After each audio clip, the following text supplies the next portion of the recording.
अपने इस पेज पे मैं कई तरीके के रिसर्च पेपर्स पढ़ता हूँ और उनको ब्रेक डाउन भी करता हूँ। आज मैं बताता हूँ कि मैं एक रिसर्च पेपर कैसे पढ़ता हूँ। पहले मैं उस रिसर्च पेपर का टाइटल और एब्स्ट्रैक्ट पढ़ता हूँ। अगर एब्स्ट्रैक्ट पढ़ने में मुझे 20 मिनट भी लगते हैं तो मैं उसे पूरा 20 मिनट देता हूँ।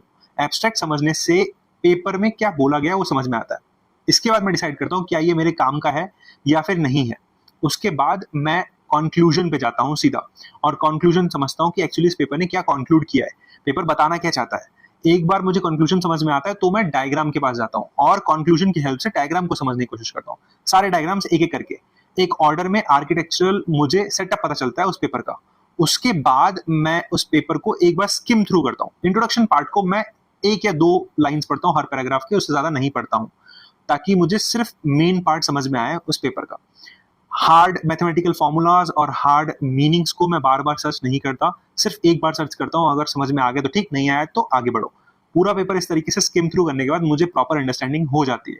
अगर मुझे लगता है कि इस पेपर को मुझे एक और बार पढ़ने की जरूरत है, तब मैं हाईलाइटर लेके पूरा पेपर स्किम करता हूँ। फिर भी इंट्रोडक्शन पार्ट को मैं जितना कम हो सके उतना ही इंपॉर्टेंस देता हूँ, क्योंकि इंट्रोडक्शन पार्ट में बेसिकली ज्यादा इंपॉर्टेंट चीजें नहीं होती। और इस तरीके से मैं एक रिसर्च पेपर को फास्टर और बेटर तरीके से पढ़ पाता हूँ।